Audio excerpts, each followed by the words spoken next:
bus shelters are a familiar part of the urban environment. We hardly ever notice them, unless of course we're trying to catch a bus, or we're trying to shelter from the rain. But I want to focus today on a bus shelter with a difference. But first I need to get away from this busy road in order to do the commentary on it. Most local bus shelters in the Felixstowe area are like this rather ordinary example opposite the Half Moon in Walton. But go down the high street and there's something much more out of the ordinary. Here it is standing near St Mary's Church. It looks old and is old, and the plaque on it shows that it has quite an interesting history, because it used to be Walton's prison cage. Local offenders were locked up in here pending removal to a proper prison, or just put into the stocks as part of any punishment that had been meted out to them.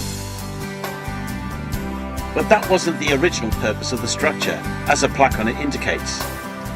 Towns and villages often had a central point, a market cross, where travellers could pray, where local festivals were celebrated, and where visiting traders could come and peddle their wares.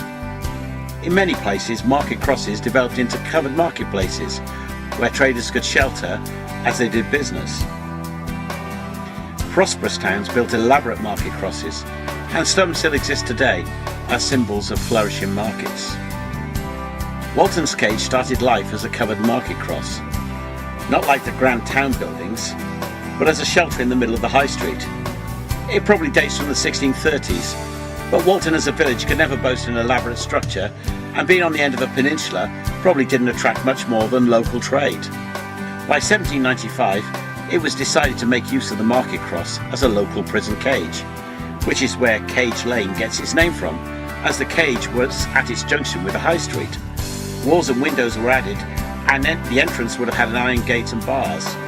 We also know that there were a set of stocks associated with it. Prison reform meant that by the middle of the 19th century, prison cages like the one in Walton were falling out of use.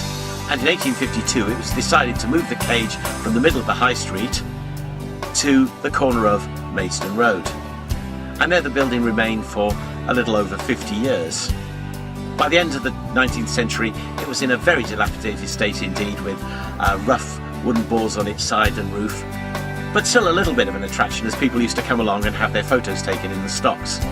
But by that time it was well out of use, the iron bars on the door gone, and generally looking in a very sorry state and only fit for firewood. But there was somebody who saw the potential in the building, and in 1910 it was bought by an Ipswich antique dealer and dismantled with the purpose of it being sold on to somebody else.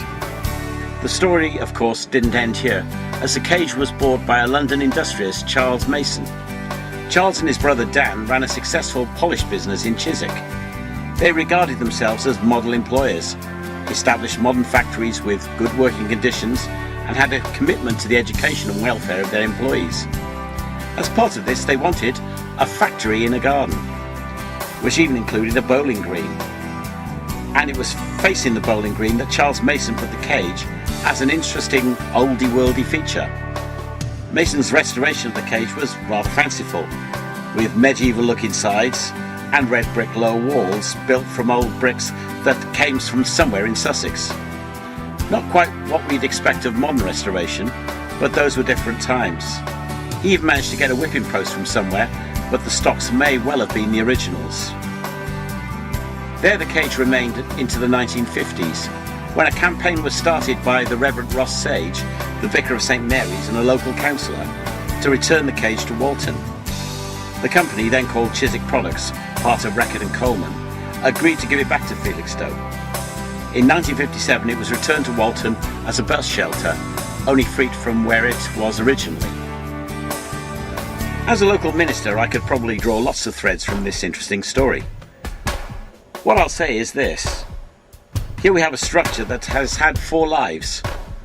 A market cross, a prison cage, a place to sit near a bowling green, and as a bus shelter. The only reason why it still stands is that a few people saw the possibilities in this building at a time when it may have ended up as firewood. What do we think we're worth as human beings?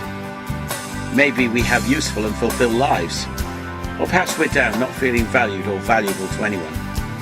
Each one of us has an intrinsic worth to God. So much so that whoever we are, God was prepared to pay a high price for each one of us by coming to this earth to become one of us and die for us. Unlike the cage, which as a building is in the hands of whoever owns it, we have a choice of whether we want to recognise the value that God has placed on us, find forgiveness for what we've done wrong, and enter into a relation with Him, or we can just continue ignoring Him. I wonder where the cage would be now if the antique dealer hadn't bought it. If you'd like more information about the Christian faith, then do go to the link on the church website. Thanks for listening, and God bless you.